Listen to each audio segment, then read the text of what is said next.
입 많이 헐었는데 3주가 지나도 없어지지 않거나 입안에 혹이 느껴진다면 이 질환을 의심해 봐야 합니다. 네, 오늘 내 몸 보고서에서는 구강암에 대해 알아보겠습니다.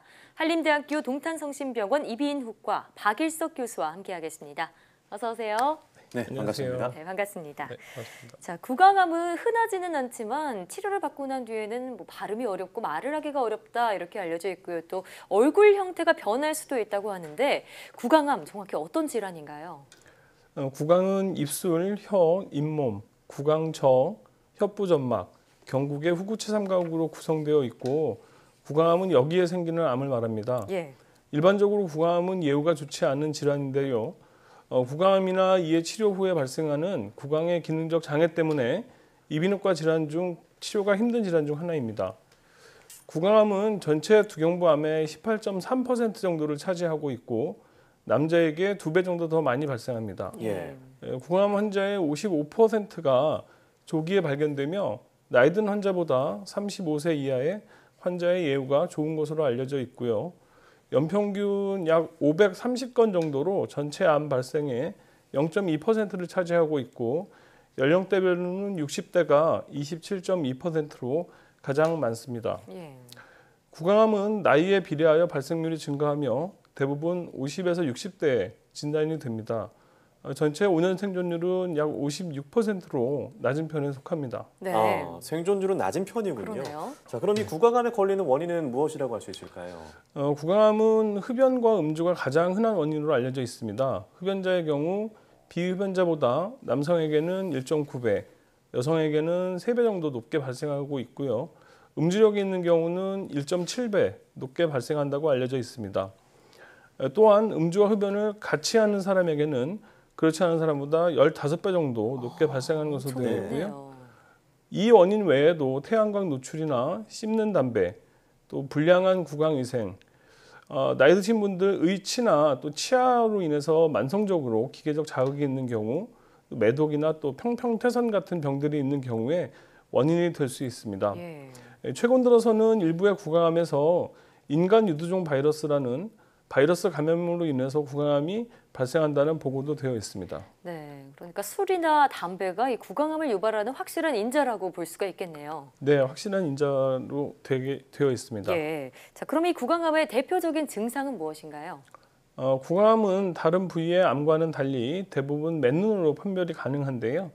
따라서 구강암 검진을 위해 정기적으로 병원에 내원하면 조기 진단이 비교적 쉬운 질환입니다. 네. 하지만 초기의 구강암에서는 맨눈으로 봤을 때 양성종양과 암을 구별할 수가 없어서 전문가의 진찰과 함께 정확한 검사를 받는 것이 무엇보다 중요합니다. 구강암의 주요 증상은 연하통, 또 귀가 아픈 이통, 출혈, 입냄새, 체중 감소 등이 있으며 국소 진행된 경우에는 입을 벌리기 힘든 개구장애를 보이고 있습니다. 그러나 초기 암의 경우는 통증이 없는 경우가 더 많기 때문에 통증이 있고 없고가 구강암의 증상과는 반드시 연관성이 있는 것은 아닙니다. 네. 네, 피곤하고 나면 혓바늘이 나는 사람들이 있잖아요. 네. 이것도 이제 구강암으로 연결될 가능성도 있는 건가요? 피로나 스트레스로 인해서 면역력이 낮아지면 한 개 또는 여러 개의 궤양이 나타나는 아프타성 궤양은 흔히 볼 수 있습니다. 예. 구강청결제나 스테로이드 제제로 치료할 수 있는 양성 질환이고요. 하지만 백색 또는 회백색의 각화성의 병변으로 보이는 백반증이나 붉은 빛을 띠는 벨벳 반상으로 나타나는 홍반증 등은 암의 전 단계로 암으로 발전할 수 있으므로 지속하는 경우는 전문의의 진료가 반드시 필요합니다. 네. 자, 그리고 또 구강암 환자 같은 경우에는 식도와 같은 상부 호흡기관이나 심지어 소화기관에도 암이 발생할 수 있다고 하는데 사실인가요? 구강암 환자들의 5에서 10%에서는 예. 후두나 기관 등의 상기도와 식도 같은 소화기에도 동시에 암이 발생할 수 있습니다. 그러므로 구강 검사 이외에도 후두 내시경 검사나 위 식도 내시경 검사, 또 대장 내시경 검사를 함께 시행하는 것을 권유하고 있습니다. 네. 예. 자, 구강암 환자가 이제 전체 5년 생존율이 56%로 굉장히 낮은 것으로 알려져 있는데요. 자, 치료 방법이나 많은 기술 발전이 있었음에도 불구하고 이 구강이나 구인두암 생존율이 나아지지 못하는 이유는 무엇일까요? 구강암은 다른 암처럼 진행된 병기에서는 예후가 좋지 않습니다. 예후는 주로 암의 두께와 밀접한 관련이 있고 종양의 두께 또는 침범 깊이가 중요한 예후 인자인데 특히 경부 림프절 전이와 연관성이 있는 것으로 알려져 있습니다.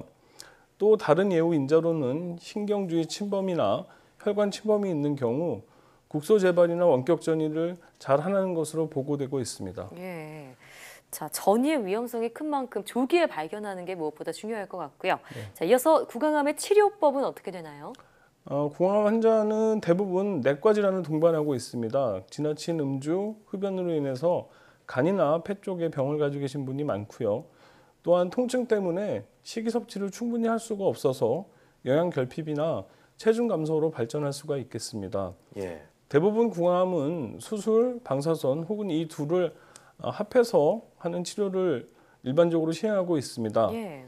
구강의 조기암은 수술과 방사선 치료의 치료 성적이 비슷하기 때문에 둘 중에 하나를 선택하면 되겠고, 진행된 암에서는 수술과 방사선 치료를 병행해서 치료하는 경우가 대부분입니다.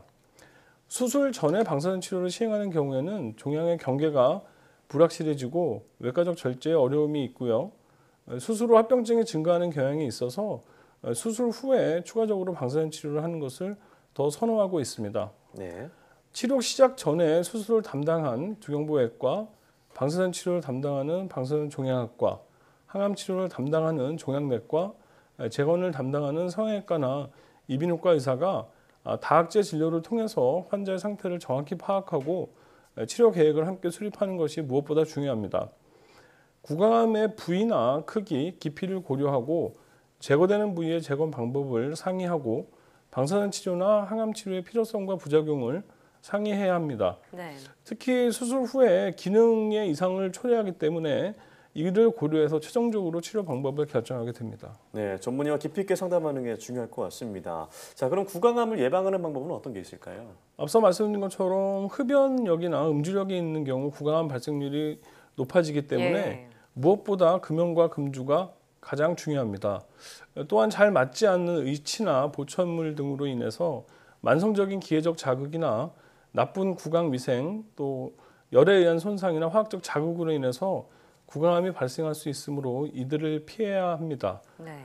마지막으로 무엇보다 중요한 것은 구강을 청결하게 관리하는 습관이 구강암을 예방하는 데 도움이 되겠습니다. 네, 말씀하신 금연과 금주를 비롯해서 정기적인 치과 검진을 통해서 구강암을 예방하는 게 좋겠습니다. 오늘 말씀 잘 들었습니다. 네, 고맙습니다. 감사합니다.